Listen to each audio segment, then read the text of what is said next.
যেসব পাপের কারণে সরাসরি জাহান্নাম ঘোষণা হয়েছে তার একটা পাপ হলো ছবি মূর্তি।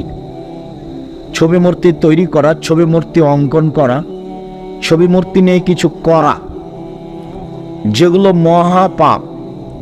এদেশে একটা বই পাওয়া যায়, বইয়ের নাম কে বড় ক্ষতিগ্রস্ত। তো কে বড় ক্ষতিগ্রস্ত বইয়ের যে কোনো একটা লাইন পড়লে বোঝা যাবে যে আমি এই ক্ষতির মধ্যে আছি কিনা। হয়তোবা আমরা সবাই বই মূল্যায়ন করতে পারিনি, করা উচিত। আমি চিরদিনই বলেছি, আজও বলছি, জাতিকে আমি মুখে কলমে মিডিয়ায় ফাঁকি দিইনি। আমি নিজে কিছু আমল করে বিচারের মাঠে সফল হব, এটা আমার মনে বলে না। পরিস্থিতিতে রাস্তাঘাটে চলতে ফিরতে ইবাদত হিসাবে যা প্রয়োজন ছিল তার তেমন কিছু করতে পারলাম না। সময় এমনিতেই শেষ হয়ে গেল বলে আমার মনে হচ্ছে। সাথে সাথে দেশের যারা বিত্তশালী তারা প্রায় সবাই মাঝহাবি, প্রায় শতকরা 95 জন মানুষ মাঝহাবি। খুব চূড়ান্ত সঠিক কথা বলার পরেও সব মানুষের কাছে যেতে পারলাম না। দেশের সব মসজিদে কথা বলার মতো পরিবেশ হলো না। আবার আহলে হাদিস হলেও ভাগের অভাব থাকলো না, দলের অভাব থাকলো না, যার কারণেও নিজের ঘরেও ঠিক মতো যেতে পারলাম না। এক একজনে এক এক রকম বুঝলো, যদিও আমি কোনোদিন কাউকে কিছু বুঝিনি। আমি যেহেতু দল সংগঠন করি না, কাজেই কাউকে বেশি ভালোবাসবো কম ভালোবাসবো এটা আমার ভিতরে জাগেনি। দল সংগঠন করি না, করবও না ইনশাআল্লাহ। মানুষের উপরে বিদ্বেষী হওয়ার জন্য এই কাজ করতে রাজি নই। যার কারণে ইচ্ছা থাকলে সবার কাছে যেতে পারলাম না। তাহলে সব মিলে একটা ভালো ফিল্ডে আছি তা আমার মনে বলে না। তবুও জাতিকে আমি ধর্মের নামে কোনোদিন ফাঁকি দিইনি।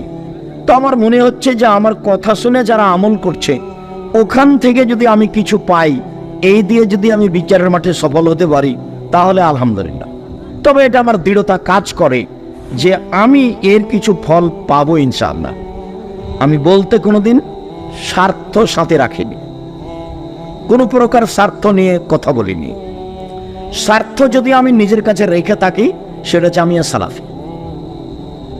আমি আপনার সাথে সাক্ষাৎ করি জামিয়া সালাফি নিয়ে, আমি প্রোগ্রামে আসি জামিয়া সালাফি নিয়ে, আমি জুমার খুতবা দিতে যাই জামিয়া সালাফি নিয়ে। যদি আমার ভিতরে কোনো কিছু স্বার্থ থেকে থাকে তাহলে এটাই। এ দিয়ে আমি কোনোদিন কোনো সুবিধা ভোগ করিনি। জামিয়া সালাফি অ্যাকশন দিয়ে খেলে আমি তার টাকা দিয়ে দিয়েছি, আমি এর কোনো সুবিধা ভোগ করতে চাইনি।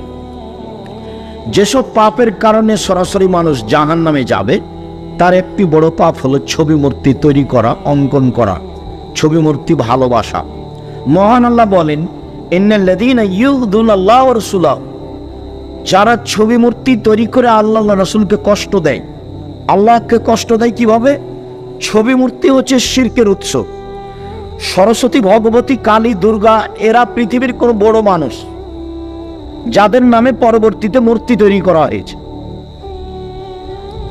কোরআন মাজিদে এসেছে লাত, মানাত, উজ্জা, ইয়াউক, ইয়াগুস, নাসর, এগুলো পৃথিবীর কোন বড় মানুষ যাদের নামে পরবর্তীতে মূর্তি তৈরি করা হয়েছে। তো মূর্তির মাধ্যমে মানুষ শিরক করে, যার কারণে যারা আল্লাহকে কষ্ট দেয়। শিরক করলে আল্লাহকে অপমান করা হয়, শিরক করলে আল্লাহকে খাটো করা হয়, শিরক করলে আল্লাহকে হেয় তুচ্ছ করা হয়। আর বিদআত করলে রাসূলকে অপমান করা হয়, বিদআত করলে আল্লাহ রাসূলকে হেয় তুচ্ছ করা হয়, বিদআত করলে আল্লাহ রাসূলকে অপমান করা হয়। দুটাই পাপ মানুষের ধারণায় নেকির কাজ, দুটাই পাপ মানুষের ধারণায় নেকির কাজ।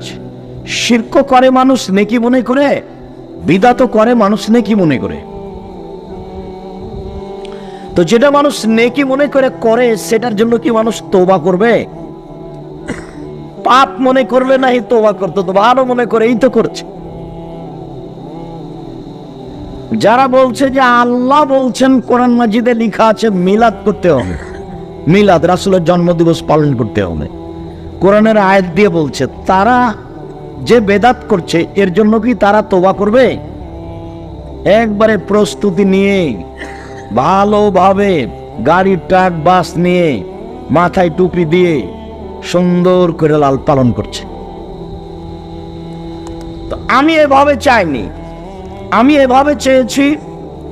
আবু হুরায়রা রাদিয়াল্লাহু তাআলা আনহু বলেন, নবী করিম সাল্লাল্লাহু আলাইহি সাল্লাম বলেছেন, তোমরা আমার জন্মদিবস পালন করো, তাহলে তোমরা জান্নাত পাবা। এরকম যখন হাদিস হবে তখন আমিও বলবো, জনগণকেও করতে বলবো। আর এরকম যতদিন পর্যন্ত না হবে ততদিন পর্যন্ত এর সাথে কোনো আপোষ নেই। সারা পৃথিবীর মানুষ যদি এতে নেমে যায় তাতে আমার আসে কিছু যায় না।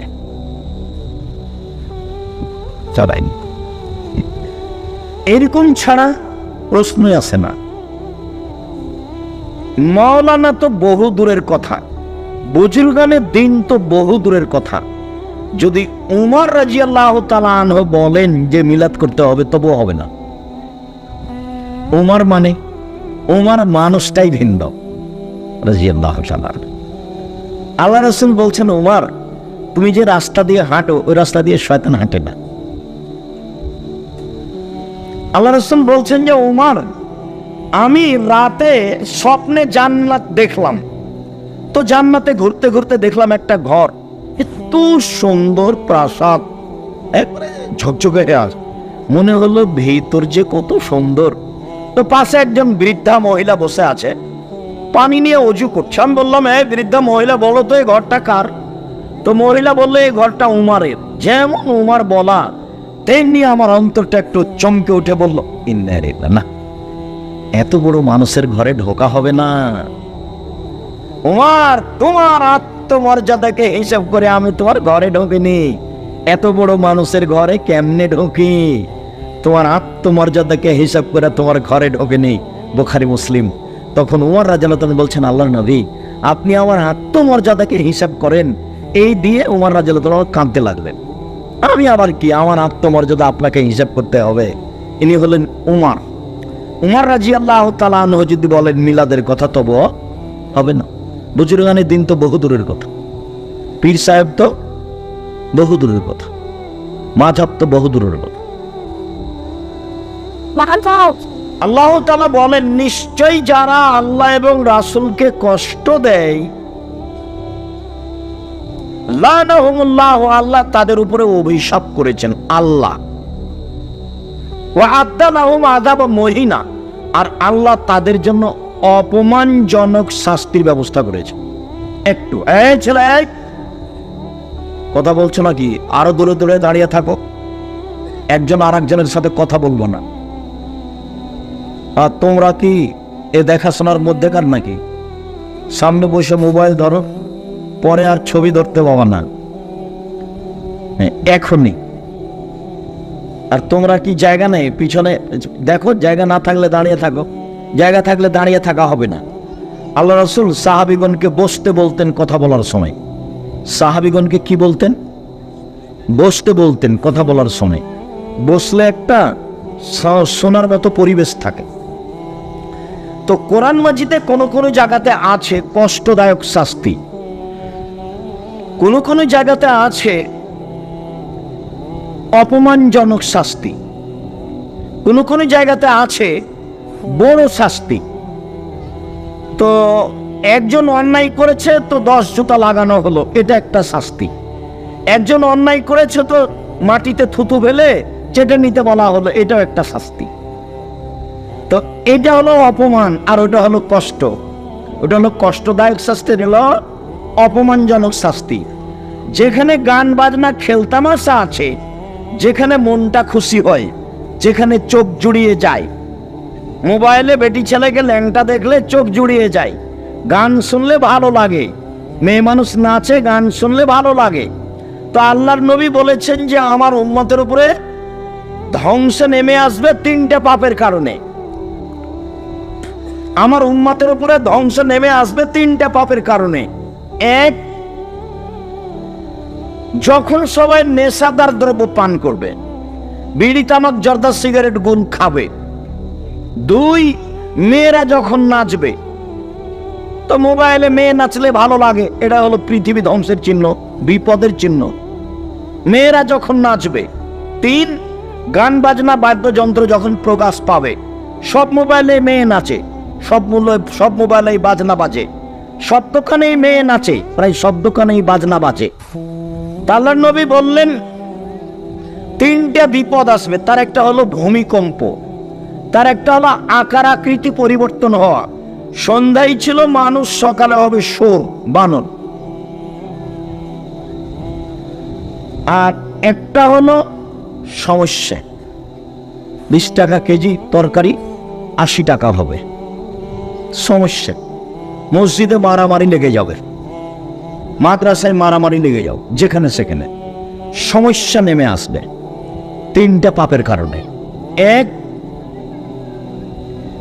যখন নেশাদার দ্রব্য পান করা বেশি হবে।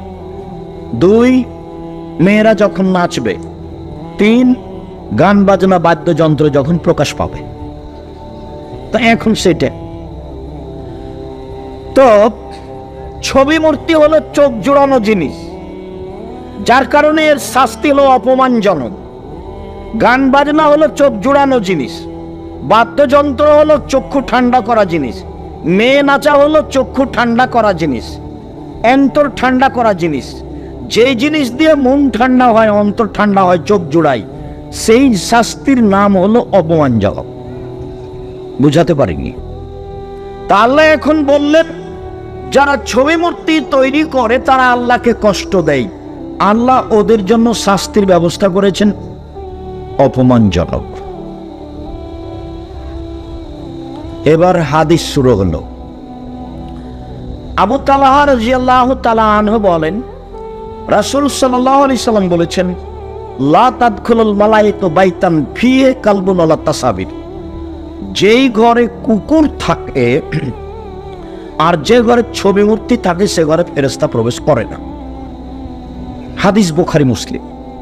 কুকুর আর ছবি মূর্তি, মার হোক আর বাপের হোক আর নেতা নেত্রীর জারি হোক না কেন, হাঁটবেন এই জন্য এসেছেন? আপনি ভালোবাসছেন, আপনার ভালোবাসার পরিচয় দিতে হবে। বেঢাঙ্গার মতো যেটা আমি ঘৃণা করি সেটা আমাকে দেখায়েন না। আপনি কোন শরমে কোন লজ্জায় দোকানে বসে আছেন? আপনি নিজেকে মানুষ মনে করেন না, গরু ছাগল মনে করেন, পশু প্রাণী কুকুর শ্রীগাল মনে করেন? আল্লাহ বলছেন বুঝেও বুঝে না ওরা অন্তর আছে, বুঝে না, দেখেও দেখে না ওরা চক্ষু আছে, দেখে না, শোনেও শোনে না ওরা কান আছে, শোনে না। উলাইকা কাল আনাম, তারা পশু প্রাণীর মতো, তারা গরু ছাগলের মতো, তারা কুকুর শ্রীগালের মতো, বালু মাজাল বরং তার চেয়ে খারাপ। কেন এসেছেন? দোকানপাটেই যদি ঘন্টার ঘন্টা বসে থাকবেন, গল্প জমাবেন, রাস্তাতেই যদি এর ওর সাথে কথা বলবেন, তা আসলেন কেন? অন্তত আমি আব্দুর রাজ্জাক বিন ইউসুফ দেখে না হয় শুনে জানেন যে আপনার এই আচরণকে আমি ঘৃণা করি। আপনি আমার কাছে একটা ঘৃণিত মানুষ, ভালো হওয়ার কোনো পথ নেই। ওই পথ থেকে ফিরে এসে তওবা করে আসতে হবে যে দিন ধর্ম কোনোদিন আলোচনা হলে যাব, ভদ্রতা বজায় রেখে শুনবো, মানার চেষ্টা করব। তাহলে আপনাকে মনে করতে হবে নিজেকে যে আমি এখন মানুষ। আপনি তো মানুষ, তো গরু ছাগলের মতো কেন? কেন আপনি দোকানে বসে আছেন? কেন ওখানে আড্ডা পিটছেন? আপনাকে আমি প্রায় বক্তব্যে 4টে জিনিস অনুরোধ করেছি। 1, 5 ওয়াক্ত সালাত, মানুষের জীবনের সবচেয়ে জরুরি কাজ। 2, হালাল রুজি, মানুষের জীবনের দ্বিতীয় জরুরি কাজ। 3, কোরআন তেলাওয়াত, অন্তত সূরা ইখলাস। 4, 2 জন বসে আড্ডা পিটবেন না কোথাও। 2 জন যেখানে বসে আছে সেখানে বসবেন না, এটা আমার অনুরোধ। সারা রাত তাহাজ্জুদ পড়লেন, 5 ওয়াক্ত সালাত আদায় করলেন, দোকানে বসে কার বদনাম করলেন, সব চলে গেল, ধুয়ে চলে গেল। মানুষের বদনাম করা আর বেটিকে জমি না দেওয়া দুটাই সমান। এটা তো রংপুর, তার মানে মেয়েকে জমি দেবে না। রায়পুর, লালমনিরহাট, নীলফামারী, কুড়িগ্রাম, পঞ্চগড়, ঠাকুরগাঁ, গাইবান্ধা, এই বৃহত্তর রংপুর, বৃহত্তর দিনাজপুরের প্রায় জেলার প্রায় মানুষের স্বভাবটা খারাপ স্বভাব, নোংরা স্বভাব। এরা সবাই গরু ছাগল পশু প্রাণী কুকুর শ্রী গেল। এই চলে, তোমার বাপ তোমার জাতিকে চ্যালেঞ্জ করেছি, তোমার বাপ তোমার ফুফুকে জমি দেয়নি, তোমার বাপকে আমি কুকুর শ্রীগাল প্রমাণ না করতে পারলে আজকে সালাম দিয়ে উঠে চলে যাব, আর আমি বক্তব্য দেবো না। রংপুরের মাটিতে। তোমার বাপকে আগে কুকুর শ্রীগাল প্রমাণ করবো, তারপরে কোনো কথা। এই ছেলে, তোমার দাদা মারা গেছে, তোমার বাপ জমি নিবে সকালে, আর তোমার ফুফু জমি নিবে বিকেলে, এর প্রমাণটা দাও। তোমাকে বলে গেছি, তোমার বাপকে বলিও ভাগ্য নিয়ে এসেছি, ভাগ্য ছেড়ে আসিনি। প্রয়োজনে ভিক্ষা করে খাবো, ফুফুর জমি খাবো না।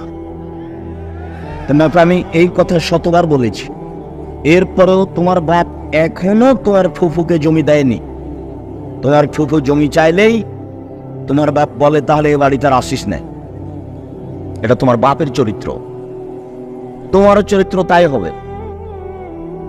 এটা মাটিরও দোষ হতে পারে, পরিবর্তন হোক। আর তুমি যদি আমাকে বলো, তা আমি আমার বাপকে মাটি দিয়ে এসে আগে জমি ভাগ করেছি, তারপরে খাওয়া দাও। তারপরে আমরা জমি চাষ করি না। আমার ছোট ভাই জমি দেখেনি, ও শুধু জানে। আমি যৌতুক নিতে নিষেধ করেছি, বলেছি ভিক্ষা করা টাকা দিয়ে চাউল কিনে ভাত খেয়ে বাদাত কবুল হবে, কিন্তু শ্বশুরের কাছে টাকা নিয়ে ওই টাকা দিয়ে চাউল কিনে ভাত খেয়ে বাদাত কবুল হবে না। 32 বছর থেকে বলছি, এমন কোন মায়ের বেটা আছে ফটো উল্টে ধরতে পারে? ভিক্ষা করে খাওয়া নেই ভালো, বাপ বেটা ভিক্ষা করে খাও। ভিক্ষা যদি তোমরা রামপুরে না দেয় তো বগুড়া যাও, ভিক্ষা করে খাও, তবু যৌতুক নিবা না। 24 ঘন্টার মধ্যে যৌতুক ফেরত দিতে হবে। খাট খাটলা চৌকি বাক্স মোটরসাইকেল টাকা পয়সা যা আছে সব ফেরত দিতে হবে। এই পয়সায় হারাম, এই প্যান্টায় হারাম। এটা নোংরা নীতি। কাজ করে খাও, ভিক্ষা করে খাওয়া কেন? মানুষের বাড়িতে কাজ করে খাও, আল্লাহ ভালোবাসবেন। মানুষের জীবনে সবচেয়ে জরুরি কাজ 5 ওয়াক্ত সালাত। মানুষের জীবনে সবচেয়ে দ্বিতীয় জরুরি কাজ হালাল রুজি। কাজ করে খাবো, রিক্সা চালিয়ে খাবো, চকলেট বিক্রি করে খাবো, কলা বিক্রি করে খাবো। মানুষের জীবনে তৃতীয় জরুরি কাজ কোরআন তেলাওয়াত করা, অন্তত সূরা ইখলাস 3 বার পড়লে 1 বার কোরআন মাজিদ পড়ার সময় নেকি হবে। নেকি আপনি লুটে নেন, কেউ ঠেকাতে পারবে না। নেকি আপনি লুটে নেন। 3 বার পড়েন, 1 বার কোরআন মাজিদ পড়লে জানে কি হয় তাই হবে। 1 বার কোরআন মাজিদ পড়া কি চারটিখানি সাধারণ ব্যাপার?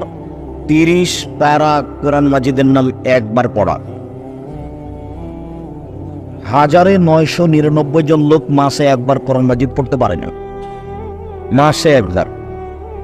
অথচ সাহাবীগণের নীতি ছিল 7 দিনে পড়া, 3 দিনে পড়া, 15 দিনে পড়া, 1 মাসে পড়া। আর আপনি শুধু রমাজান মাসে পড়েন, ছেঁচড়া বেচড়া করে 15 দিন করে পড়েন। মানুষের জীবনে তৃতীয় জরুরি কাজ 2 জন যেখানে বসে গল্প করছে সেখানে না যাওয়া। আপনাকে আমি কতবার বলেছি যে দোকানে জিনিস কিনবেন, দাঁড়িয়ে থাকেন, ওখানে বসবেন না। কিনা শেষ হয়ে গেছে চলে যাবেন। এখানে যে গল্প করছে গল্পের সাথে সাথ দিয়েন না। পৃথিবী ধ্বংসের লক্ষণ। রাসূল সাল্লাল্লাহু আলাইহি ওয়াসাল্লাম বলেছেন, আমার উম্মতের উপরে 3টা বিপদ নেমে আসবে 3টা পাপের কারণে। আমার উম্মতের উপরে 3টা বিপদ নেমে আসবে 3টা পাপের কারণে। বিপদ, ভূমিকম্প হবে, আল খাসফ। 2 অল মাসখ, আকার আকৃতি পরিবর্তন হবে। সন্ধ্যায় থাকবে মানুষ, সকালে হবে শুকুর, সকালে হবে বানর, সর হয়ে যাবে, বানর হয়ে যাবে। হাদিস বুখারী মুসলিম। 3 সর্ব ধরনের সমস্যা নেমে আসবে। চাউলের দাম হবে অনেক বেশি, কাপড়ের দাম হবে বেশি, তেলের দাম হবে বেশি। আরে জমির দাম 20 লক্ষ আর রেজিস্ট্রির খরচ 15 লক্ষ। অবাক দেশ গো। যে আমি যে রেজিস্ট্রি করার জন্য 10 লাখ টাকা দিলাম, এটা কিসের টাকা? এটা কি? এর জবাব কি? এটা কেন? ওটা দিয়ে আমার কি হবে? সরকার যিনি রেজিস্ট্রি অফিসে আছেন তাকে বেতন দিয়ে পুষবেন আমার জন্য, আপনার জন্য। সেখানে আবার টাকা কেন? সেটা তো হতে পারে না। আরো সমস্যা নেমে আসবে। 1 ভূমিকম্প হবে, 2 আকার আকৃতি পরিবর্তন হবে, সকালে সর হয়ে যাবে, বানর হয়ে যাবে। 3 বিপদ নেমে আসবে। মসজিদে মারামারি হবে, মাদ্রাসায় মারামারি হবে, কলেজ বিশ্ববিদ্যালয়ে মারামারি হবে, যেখানে সেখানে মারামারি হবে। মানুষ সত্যকে মিথ্যা বলবে, মিথ্যাকে সত্য বলবে। তিনটা পাপের কারণে। এক, এবার সারেবিল খামরা, যখন সবাই নেশাদার দ্রব্য পান করবে, এটা তো রংপুর, বিড়ি, তামাক, জর্দা, সিগারেট, গোলসাদ, মদ। এটা নাদি, হিরোইন, মদি, গাঁজা, মদ, তবে বিড়ি, তামাক, জর্দা, সিগারেট গুলো মদ। নিজেকে গরু ছাগল মনে করবেন না। গরু ছাগল তামাক খাওয়া বন্ধ করতে পারে না, মানুষই পারে। যদিও গরু ছাগলও তামাক খায় না, কিন্তু এরপরেও ও ছাড়তে পারবে না, ও বুঝে না। আল্লাহ মানুষকে গরু ছাগলের মতো বলেছেন, বলেননি যে গরু ছাগল, বলছেন এভাবে, বুঝেও বুঝে না ওরা, অন্তর আছে বুঝে না, দেখেও দেখে না ওরা, চক্ষু আছে দেখে না, শুনেও শুনে না ওরা, কান আছে শুনে না। উলাইকা কালানাম, তারা পশু প্রাণীর মতো, তারা গরু ছাগলের মতো, তারা কুকুর শ্রীলের মতো, তারা চতুষ্পদ প্রাণীর মতো, ভালো হওয়া যাল বরং তার চেয়ে খারাপ। এখনো আল্লাহকে কুকুর শ্রীবল বলেননি, গরু ছাগল বলেননি। মানে গরু ছাগল কোনোদিনই পরিবর্তন হতে পারবে না। আর আপনি ইচ্ছা করলে আজ থেকে বিড়ি বন্ধ করে দিতে পারেন, সিগারেট বন্ধ করে দিতে পারেন, কারণ আপনি মানুষ। আপনি পারবেন, বিধান আপনার উপরে আছে, মানুষের উপরে আছে। অতএব অনুরোধ রক্ষা করুন। আমি আব্দুর রাজ্জাক বিন ইউসুফ আপনাকে খুব ভালোবাসি, আমি কষ্ট দিতে চাইনি। আপনি আমার কাছের মানুষ, আমি আপনার দিনী ভাই, আমি আপনার ভালোবাসার মানুষ। আমার অনুরোধ রক্ষা করুন। কোনোদিন আসলে রাস্তাঘাটে যেখানে সেখানে যাবেন না, সামনে বসে থাকবেন, বক্তব্য শেষে চলে যাব। আমি তো আর আব্দুল্লাহ বিন ফজল নই যে ভোর পর্যন্ত বক্তব্য দিব, অত বিদ্যাও নেই, অত বলতেও পারি, ওই 1-1.5 ঘন্টা। কাজেই আবার অনুরোধ করছি, যেখানে যারা আছেন, রাস্তাঘাটে দোকান পাটে সব চলে আসেন, উপস্থিত বৈঠকের মুসলিম বলেন। আপনাকে আমি বাড়ির দিকে চলে যেতে দেখলাম, ডাং ডাং ডাং ডাং করে আসলেনি কেন আর যাচ্ছেন কেন? আপনার স্বামী নেই, স্বামী ছাড়া আছেন আপনি দুনিয়াতে, আপনার বাপ নেই, বাপ ছাড়া আছেন আপনি দুনিয়াতে, আপনার বাপ আপনাকে সংশোধন করতে পারে না। কেন এভাবে এসেছেন? কেন গল্প করছেন? কেন গল্প করছেন? কেন গল্প করবেন? কেন এভাবে আসবেন? এটা দিন বৈঠক। এসেছেন, চুপচাপ বসে থাকবেন। কেউ যদি গায়ের ওপর দিয়ে চলে যায় তবু মুখ খুলবেন না। আমি আপনার জন্য এসেছি, এবং এরকম একটা সময় বের করতে কয়েক বছর লাগে। আমি আপনার কিছু না কিছু উপকার করবই করবো ইনশাআল্লাহ। আমি 90 সাল থেকে এখন পর্যন্ত কোনোদিন অপ্রয়োজনীয় বাক্য বলিনি। 90 সাল থেকে এখন পর্যন্ত আমি কোনোদিন কেসা কাহিনী বলিনি। 90 সাল থেকে এখন পর্যন্ত আমি কোনোদিন কোনো মানুষের বিরুদ্ধে কথা বলিনি। 90 সাল থেকে এখন পর্যন্ত আমি কোনোদিন সরকার বিরোধী বক্তব্য দিইনি। আমি আপনার জন্যই এসেছি। আপনার আমি কিছু না কিছু উপকার করবই করবো ইনশাল্লাহ। আপনি অপেক্ষা করুন, মুখ বন্ধ করে আমাকে দেখতে পান আর না পান, বসার জায়গা পান আর না পান, দাঁড়িয়ে থাকেন আর বসে থাকেন, চুপচাপ থাকেন। যখন দাঁড়িয়ে যাবেন তখন আপনার কিছু কর্ম মনে হবে যে এটা করা লাগবে, এটা করা লাগবে, লাগবে ইনশাল্লাহ। আপনি ধৈর্য ধারণ করুন, আমি আপনার কিছু না কিছু উপকার করবই করবো ইনশাল্লাহ। আমি বলেছি, জাতির যদি রাস্তাঘাট করে দিতে না পারি, জাতির যদি স্কুল কলেজ করে দিতে না পারি, জাতিকে চূড়ান্ত সঠিক ধর্ম দিতে পারবো ইনশাল্লাহ। ধর্মের ব্যাপারে জাতিকে ফাঁকি দিয়ে পরকালে হারাতে রাজি নই। আমি বলেছি, আমার হাতে টাকা নেই, কথা সত্য। জামিয়া সালাফিয়া নামে এদেশে অনেক প্রতিষ্ঠান গড়ব ইনশাল্লাহ, একথাও সত্য, গড়বই গড়ব। যেখানে ছেলে মেয়ে বাংলা, ইংরেজি, আরবি উন্নত মানের শিক্ষা অর্জন করে জাতির অন্যায়ের বিরুদ্ধে লড়বে, মুখে কলমে মিডিয়ায়। মুখে বলছি, কলম পাশে আছে। আল ইতিসাম পত্রিকার মুফতি 12 জন, দেশের বিদেশের। বিদেশি শিক্ষক জামিয়া সালাফিয়া থাকেন। এক একজনের পিছনে খরচ আছে 70 থেকে 80 হাজার টাকা, এক একজনের পিছনে। 12 জন দেশ বিদেশের মুফতি আছে। 50টা প্রশ্নের উত্তর দেওয়া হয়, যে ফতোয়া আমি নিজে চালাই। যার জন্য আমি বলেছি, জামিয়া সালাফের মুখপাত্র পত্রিকা আপনার সবচেয়ে কাছের বন্ধু হবে মাসিক আল ইতিসাম পত্রিকা। আমি বড় মোবাইলকে বন্ধ করতে বলিনি। বড় মোবাইলের অফার নাম জাদু। বড় মোবাইলের অপর নাম জেনা। ল্যাংটা মেয়েতে বের হয়ে আসে। রাসূল সাল্লাল্লাহু আলাইহি সাল্লাম বলছেন, আইনানে তাজনিয়ানে জেনা হমান নাজরো, দুই চোখের জেনা হচ্ছে চোখ দিয়ে দেখা। অল আইনানে জেনা হমান ইস্তেমাও, দুই কানের জেনা হচ্ছে কান দিয়ে শোনা। অল ইয়াদ জেনা হাল বাদশ, হাতের জেনা হচ্ছে হাত দিয়ে ধরা। আর জেনা রিজলাল মাসি, পায়ের জেনা হচ্ছে পা দিয়ে চলা। জেলাল কলব তাতামানা তাশতাহি, অন্তরের জেনা হচ্ছে পরিকল্পনা করা। জেনাল লিসানা নুতক, জিহ্বার জেনা হচ্ছে কথা বলা। হাদিস বুখারী মুসলিম, সবটাই জেনা। এই কথা মুহাম্মদ সাল্লাল্লাহু আলাইহি সাল্লাম বলেন। তার মুখের ভাষা আরবি থেকে আপনাকে আমি বাংলা করে শোনালাম। এই ছেলে, তোমার মোবাইলে ল্যাংটা মেয়ে আছে, তোমার মোবাইলে শত মেয়ের নাম্বার আছে যাদের সাথে তুমি জেনার গল্প করো। তুমি নিজেকে গরু ছাগল মনে করিও না। তোমার মোবাইল তোমার বন্ধু নয়, তোমার মোবাইল তোমাকে ধ্বংস করতে এসেছে। মাসিক আল ইতিসাম পত্রিকায় আমি তোমাকে বন্ধু বলে গ্রহণ করতে বলেছি। তিনটি পাপের কারণে তিনটা বিপদ নেমে আসবে আমার উম্মতের উপরে। এক, যখন তারা নেশাদার দ্রব্য পান করবে। দুই, সাহারাতিন কানাত, মেয়েরা নাচবে। সব মোবাইলে মেয়ে নাচে, সব দোকানে মেয়ে নাচে, প্রায় সব ঘরে মেয়ে নাচে। ব্যক্তি তাহাজ্জুদ পড়তে উঠেছে রাত 3টায়, 2 রাকাত পড়ার পরে টিভিটা চালু করে ল্যাংটা মেয়ে দেখছে। ল্যাংটা মেয়ে তাকে পাগল করেছে, টিভি তাকে পাগল করেছে, মোবাইলও আসক্ত হয়েছে, পায়খানাতে মোবাইল সাথে নিয়ে যাচ্ছে। মোবাইলের অপর নাম জাদু। তোমাকে ঘৃণা করছে, তোমার হাতে যেন এটা না ওঠে। জামিয়া সালাফিয়া শিক্ষক শিক্ষিকা কর্মচারীর বেতন লাগে প্রতি মাসে প্রায় 30 লক্ষ। জামিয়া সালাফিয়া শিক্ষক শিক্ষিকা কর্মচারীদের প্রতি মাসে বেতন লাগে প্রায় 30 লক্ষ।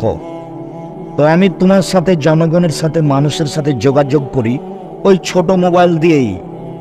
রিং হলে আমি শুধু অন করতে পারি, আমি তোমার নামটা সেভ করতে পারি না। তারপরেও তো আমি দুনিয়াতে আছি। এবং খুব যে অপমান অবস্থায় আছে তা মনে হয় না, মনে হয় যে ভালো অবস্থাতেই আছে। বিশ্বাস করো, তোমার নামটা সেভ করার মতো আমার কাছে কোনো বুদ্ধিবিদ্যা নেই।